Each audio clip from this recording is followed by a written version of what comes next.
Hi hello friends, welcome back to my channel. ಎಲ್ಲರೂ ಹೇಗಿದ್ದೀರಾ? ಚೆನ್ನಾಗಿದ್ದೀರಾ? ನಾನು ಚೆನ್ನಾಗಿದ್ದೀನಿ ಫ್ರೆಂಡ್ಸ್. ಇವತ್ತು ಗುರುವಾರದ ಲಾಗ್ನ ನಿಮ್ಮ ಜೊತೆ ಶೇರ್ ಮಾಡ್ಕೊತೀನಿ. ಇದ್ದು ಸ್ವಲ್ಪ ಹೂವು ಇಟ್ಟು ದೇವ್ರ ಪೂಜೆ ಮಾಡಿದ್ದೀನಿ. ಹಾಗೆ ಮಾರ್ನಿಂಗು ಉಪ್ಪಿಟ್ಟು ಮಾಡ್ಕೊಂಡಿದ್ದೀನಿ. ಬಟಾಟೆ ಸ್ವಲ್ಪ ಬಿಸಿ ಇದೆ, ನೋಡ್ಕೊಂಡಿಲ್ಲ. ಸೊ ಫ್ರೆಂಡ್ಸ್, ಇವತ್ತು ಮಾರ್ನಿಂಗ್ ನಾನು ಲಾಗ್ನ ಮಾಡ್ತಾಯಿದ್ದೀನಿ. ಮತ್ತೆ ಅಪ್ಪಗೆ ಸೀರಿಯಸ್ ಆಗಿತ್ತು. ಆಸ್ಪತ್ರೆ ಕರ್ಕೊಂಡೋಗಿ ಅಲ್ಲಿ ಅಡ್ಮಿಟ್ ಮಾಡಿ 4 ದಿನ ಆಯ್ತು. ಇವತ್ತಿಗೆ 4 ದಿನ ಅಪ್ಪ ಆಸ್ಪತ್ರೆಯಲ್ಲೇ ಇದ್ದಾರೆ. ಜಸ್ಟ್ ಇವಾಗ ತಾನೇ ಅಪ್ಪ ಜೊತೆ ಮಾತಾಡಿದ್ದು ವಿಡಿಯೋ ಕಾಲಲ್ಲಿ.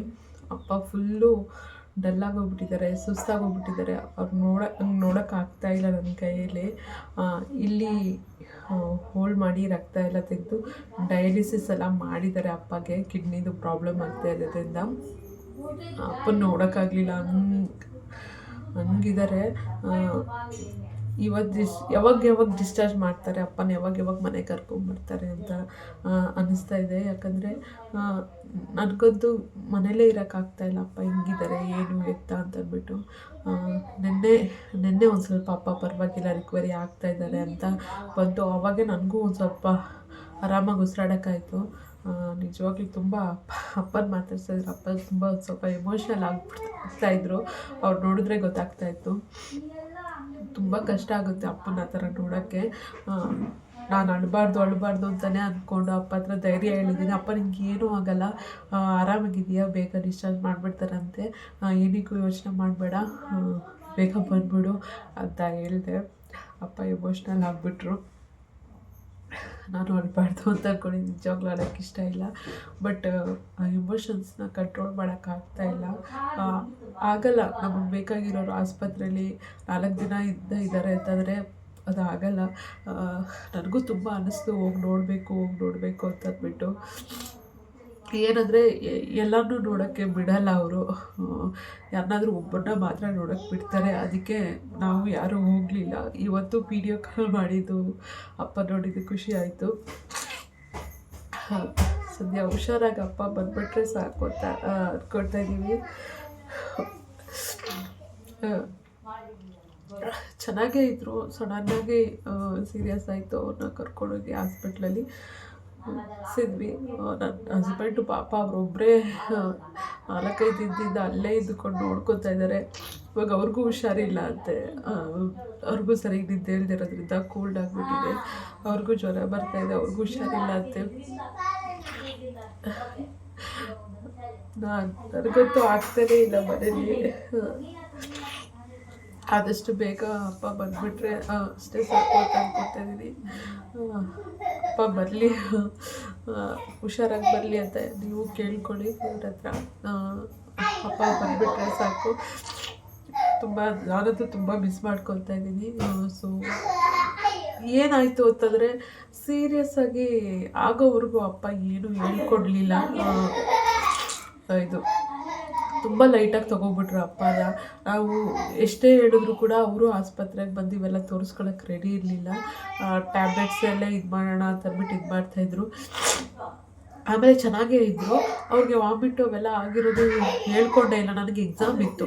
ಸೊ ನನಗೆ ಅವತ್ತು ಎಕ್ಸಾಮ್ ಇತ್ತಂತ 5 ಗಂಟೆಗೆ ನಾನು, ನನ್ನ ಹಸ್ಬೆಂಡು ಮತ್ತು ನನ್ನ ಮಗುನು ಜೊತೆಗೆ ಹೋಗಿದ್ವಿ ನಾವು. ಆವಾಗ ಅವ್ರಿಗೆ ಈ ಥರ ಒಂದು ಸ್ವಲ್ಪ ಹೆಲ್ತ್ ಇದಾಗಿದೆ. ಅವ್ರು ಹೇಳ್ಕೊಂಡಿಲ್ಲ. ವಾಮಿಟ್ ಎಲ್ಲ ಆಗಿದೆ, ಅವ್ರು ಹೇಳ್ಕೊಂಡೇ ಇಲ್ಲ.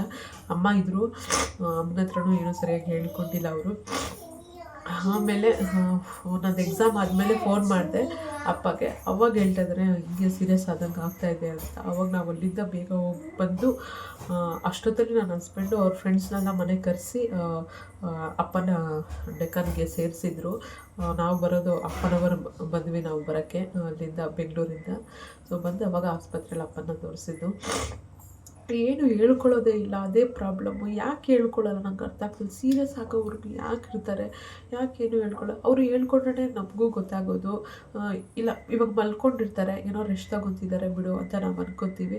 ನೋಡಿದ್ರೆ ಅವ್ರಿಗೆ ಏನಾಗ್ತಾಯಿದೆ ಅಂತ ಅಂದ್ಬಿಟ್ಟು ಅವರೇ ಹೇಳ್ಕೊಳ್ಳೋದೇ ಇಲ್ಲ. ಇನ್ನು ಅಪ್ಪ ಬಂದಮೇಲೆ ನಾನು ತುಂಬ ಸ್ಟ್ರಿಕ್ಟಾಗಿ ಹೇಳ್ಬಿಡ್ತೀನಿ, ನಿನಗೆ ಏನೇ ಅನಿಸಿದ್ರು ನನಗೆ ಹೇಳ್ಬಿಡು, ಫಸ್ಟೇ ಹೇಳ್ಬಿಡು, ಇಲ್ಲೇ ತೋರಿಸ್ಬಿಡೋಣ, ಸೀರಿಯಸ್ ಆಗೋವರೆಗೂ ಬೇಡ ಅಂತ ಹೇಳಿದ್ದೀನಿ.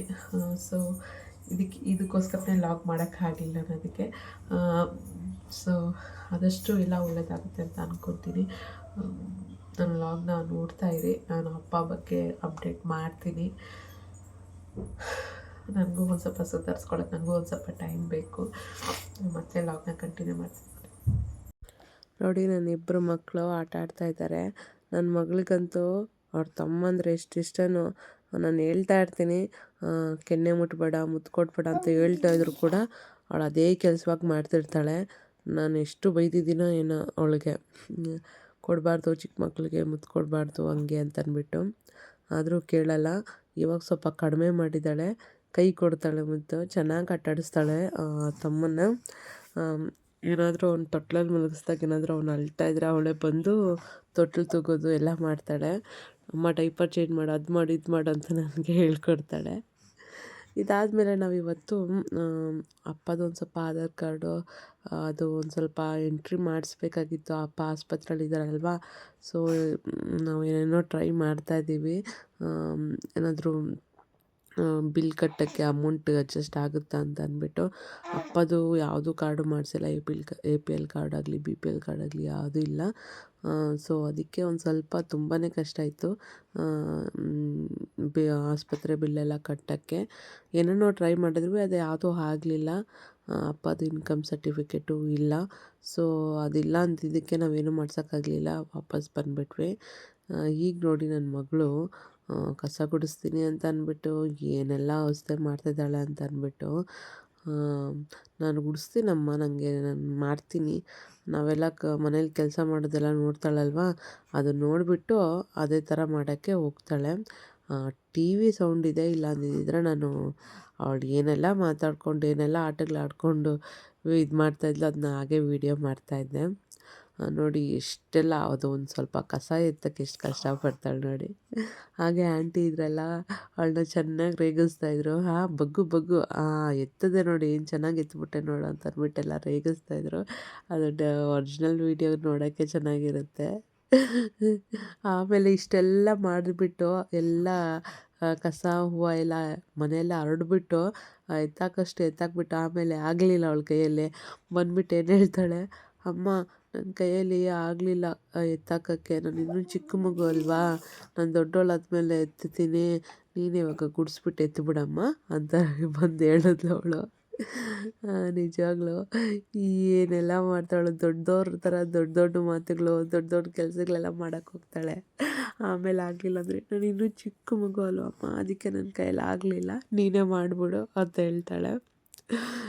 ನಾನಂತೂ ಚೆನ್ನಾಗಿ ರೇಗಿಸ್ತಾಯಿದ್ದೆ, ಇರೋ ನೀನು ಸ್ಕೂಲ್ಗೆ ಹೋಗಲ್ಲ ಅಂತೀಯಲ್ಲ, ಮನೇಲಿ ಈ ಕೆಲಸಗಳೆಲ್ಲ ಮಾಡ್ಕೊಂಡು ಮನೇಲೇ ಇರು, ಈ ಕೆಲಸಗಳಿಗೆಲ್ಲ ಹಾಕ್ತೀನಿ, ಅಡುಗೆ ಕೆಲಸಕ್ಕೆ ಹಾಕ್ತೀನಿ, ಮಾಡ್ಕೊಂಡು ಮನೆಯಲ್ಲೇ ಇರು ಅಂತ ಹೇಳ್ತೀನಿ. ಆಯ್ತಮ್ಮ, ಸ್ಕೂಲ್ಗೆ ಹೋಗಿಲ್ಲ ಅಂದರೂ ಪರವಾಗಿಲ್ಲ, ಇಲ್ಲೇ ಮನೆಯಲ್ಲೇ ಮಾಡ್ಕೊಂಡಿರ್ತೀನಿ ಅಂತ ಹೇಳ್ತಾಳೆ. ಅವಳನ್ನೂ ಆದಷ್ಟು ಬೇಗ ಸ್ಕೂಲ್ಗೆ ಹಾಕಬೇಕು. ಹತ್ರದಲ್ಲೇ ಯಾವ ಸ್ಕೂಲ್ ಚೆನ್ನಾಗಿದೆಯೋ ಅದನ್ನು ಹಾಕೋಣ ಅಂತ ಅಂದ್ಕೊಂಡಿದ್ದೀವಿ. ನೋಡೋಣ, ಅವಳು ಸ್ಕೂಲ್ಗೆ ಹೋಗುವಾಗೆಲ್ಲ ಹೇಗಿರುತ್ತೆ ಏನು ಅಂತ ಅಂದ್ಬಿಟ್ಟು ನೋಡೋಕ್ಕೆ ಆ ಟೈಮ್ಗೆ ಖುಷಿ ಆಗುತ್ತೆ. ಬೇಗ ಸ್ಕೂಲ್ಗೆ ಹಾಕ್ಬೇಕಪ್ಪ ನನ್ನ ಮಗಳನ್ನ, ಯಾಕಂದರೆ ನನ್ನ ಚಿಕ್ಕ ಮಗ ಹೆಂಗೋ ಇರ್ತಾನೆ ಆಟ ಆಡಿಕೊಂಡು, ಇವಳು ಮಾತ್ರ ಆ ಮಗುಗೆ ಮಲ್ಗಕ್ಕೆ ಬಿಡೋಲ್ಲ. ಸೊ ಇವಳನ್ನ ಫಸ್ಟ್ ಸ್ಕೂಲ್ಗೆ ಹಾಕಬೇಕು ಅಂತ ಇದ್ದೀನಿ. ಅಷ್ಟೇ ಫ್ರೆಂಡ್ಸ್, ಇವತ್ತಿನ ಲಾಗು. ನಾನು ಜಾಸ್ತಿ ಏನು ವೀಡಿಯೋ ಮಾಡ್ಕೊಳಕ್ಕಾಗ್ತಾಯಿಲ್ಲ, ನಾನು ಲಾಗ್ ಮಾಡೋಕ್ಕಾಗ್ತಾಯಿಲ್ಲ. ಯಾಕಂದರೆ ಅಪ್ಪ ಆಸ್ಪತ್ರೆಯಲ್ಲಿದ್ದಾರಲ್ವ, ಅದೇ ಬೇಜಾರು, ಅದೇ ಟೆನ್ಷನು. ತುಂಬಾ ಮನಿ ಅಡ್ಜಸ್ಟ್ಮೆಂಟು ಅದೆಲ್ಲ ತುಂಬಾ ಜಾಸ್ತಿನೇ ಇದೆ, ಒಂದು ಸ್ವಲ್ಪ ಟೆನ್ಷನು. ಅದಕ್ಕೆ ಯಾವುದು ಲಾಗ್ ಮಾಡೋಕ್ಕಾಗ್ತಾಯಿಲ್ಲ. ಈ ಲಾಗ್ ಇಷ್ಟ ಆಯಿತು, ಈ ಲಾಗ್ ಇಷ್ಟ ಆಗಿದೆ ಲೈಕ್ ಮಾಡಿ, ಕಮೆಂಟ್ ಮಾಡಿ, ಶೇರ್ ಮಾಡಿ, ಹಾಗೆ ನನ್ನ ಚಾನಲ್ ಸಬ್ಸ್ಕ್ರೈಬ್ ಆಗಿ.